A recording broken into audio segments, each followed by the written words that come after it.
I'm Alice Living. I'm based in Fulham.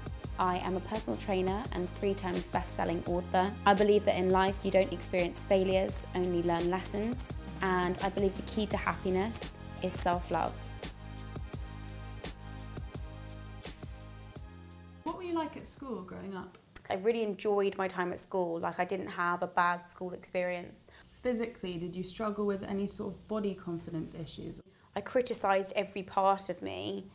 I was too small because I've always been really small. I'm 5'1", so that meant that my legs are really short. And I think what's really important as well is, like, this is a time before social media, really. I mean, there was like Bebo and MySpace and stuff, but I still went through all of those things despite that. And I think to a certain extent, it's a part of growing up. I was quite an externally confident person, but internally very inconfident. And I had the absolute ability to turn it on, to be the showman, to like stand on a stage and sing in front of hundreds of people. And I had no problem in doing that. But I think that was a very good way of masking an internal lack of confidence. It was a prolonged period of undulating restriction and then binge eating. I had complete lack of control of my diet, of my lifestyle. And at this point, I was at university, I was studying to be a performer in musical theatre. I had aspirations of being on the West End stage, and I very soon realised that it was a very aesthetically driven industry, and, you know, not having a healthy body was going to be probably detrimental to my career. How did the Instagram thing come about? How did that start? When I started the Instagram, I was going into my second year of university. I just moved into a new flat with all of my friends. Suddenly I had this opportunity to take matters into my own hands and to actually start cooking things for myself. And I decided that I would use Instagram as a way of documenting my way of eating, my new way of eating, that wasn't going to be a diet. Now I was like, actually, I just want to try and eat well for a prolonged period of time. And I guess it was about feeling better. So it was just a visual food diary, basically? Completely, yeah. And it was private at the time? Private, didn't want anyone to see it. It was just for myself as a way of documenting what I was doing. You know, now there's so many people that want to be Insta famous and that want to have loads of followers. Yeah, and do you ever just sit there and you look at your phone and you just think, this is so bizarre that this has turned out this way? It is, but I think I'm lucky in that I started very early on when that wasn't my ambition. I didn't even realise things like that happened. I didn't even realise that you could have a career through social media, through using social media. How quickly did it go? Before you reached, 1,000 followers, 10,000 followers, you're now on 600,000 Instagram followers. At that time, there were people like the Body Coach and Kayla Itzines and people like that were really coming up. And it was a lot easier to get a large following, I'll say that for sure. And, you know, the platform was new, therefore loads of people were joining it, and there weren't as many people doing what I was doing, so you stood out instantly. I noticed my following after maybe 6 months just really start to ramp up as my physique started to change and my whole outlook started to change, and I really was, you know, still documenting daily what I was doing. People were really interested in that, in a genuine account of someone doing something and showing that it didn't take them 2 weeks to drop 2 stone. You know, this was 6 months plus, you know, and then now I say, you know, it's taken me 3 years to get to where I am now. Clean eating Alice, people had an issue with the whole clean eating thing. Yeah, and rightly so, and I think it's important that I'm really honest about that. I chose it as my handle on the spur of the moment, you know, as you do when you make an Instagram profile when you're at university. It was just like, right, I'm gonna call myself Clean Eating Alice. In my head, it was like, well, that's everything that I kind of want to do with my diet, which is just eat a little bit more healthily, exercise, and have a healthy lifestyle.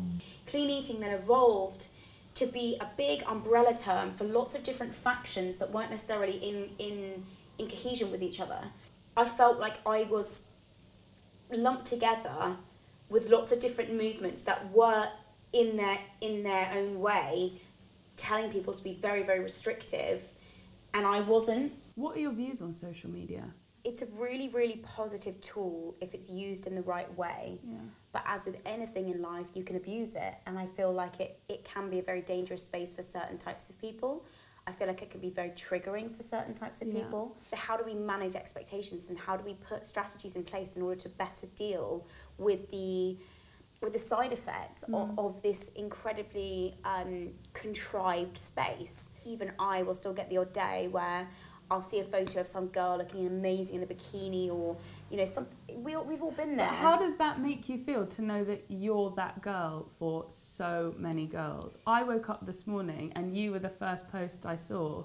But I really, really try my hardest to not be that person. I don't want to be. I want to educate people to work out well. Educating myself so that the information that I put on social media is correct, is helpful, is encouraging people to move their bodies in a way that is going to be beneficial and going to be helpful to them, but not at the detriment of them thinking, God, I don't look like her, so I can't do this. I try and make it as accessible as possible. I absolutely believe in the positive effects of exercise, and I think that's why I continue to do what I do. Do you feel under a lot of pressure to be you? Yes, honestly, sometimes, because I think that social media wants you to be perfect all the time. But recently, I have enjoyed letting my guard down. You said it's all about progress and not perfection. I think perfection doesn't exist. It exists in our mind, and we think we know what perfection might look like. I think middle range of my journey, I wanted to be perfection. I wanted to have the best content. I wanted to show amazing photos. It's hard to keep that up. So stressful. It's hard to keep that up, and it doesn't make for a happy life, I get amazing messages from people that have said to me, because of you, I got up and went to the gym this morning, or I worked out and I feel great. Or even just, you've really motivated me to get out of bed and feel happy today. And I find those very, very, very motivating. Would you say you've reached your goals now? I believed that happiness came from aesthetic goals. I had an impression that as I began to change my physique, that I was like, oh God, this is going to make me happy. Always wanting to achieve more. But that doesn't ever come from an aesthetic place. Do you feel any responsibility towards women and young girls? Yeah, 100%. And I think that's sometimes what I struggle with a little bit, is I now have to be very, very, very careful with everything that I say, everything I put out, everything that I promote, because with a large social media following comes a huge amount of responsibility. What advice would you give to your younger self? Don't let anyone else determine your self-worth. I went through a horrific abusive relationship that ended up in court and was awful, with a restraining order and all sorts. It was a terrible, terrible time, and my self-confidence was so unbelievably low at that time. That is why I have this inner fighter now, that I'm just I will never let anyone tell me how to be or who to be or what to be. Are you proud of yourself, the fact that you have 3 best-selling books? Is there a 4th? What's next? No. Restaurant? No, I'm not doing a book. I decided that 3 was quite enough, and that... You're 23. I'm really proud of what I've achieved.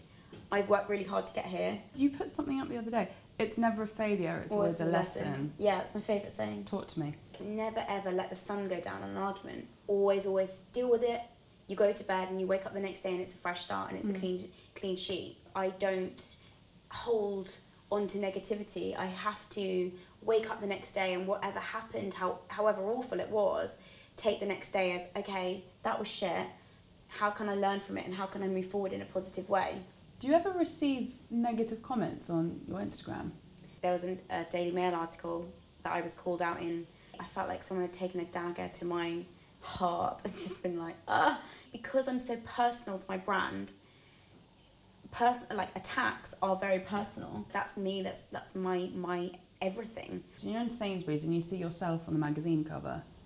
God, when I saw it for the first time, I was like, oh my God, and I screamed and whatever. But I don't know. I have this weird thing that I really don't want to be called a celebrity. I don't like I don't like people, thinking of me as a celebrity. We raise people up to be on such a pedestal. Do you not worry that you are going to get really famous and there's absolutely nothing you can do about it? No. This time next year, when you've hit 2 million followers. Do Does that concern you, the pressure that will come with just becoming more and more successful? To me, that screams of opportunity of reaching more people to give a good message. How many people can I now encourage to get up on the Sunday morning and work out with me, that like I did this morning in my living room, so that they've done something that day and they feel good?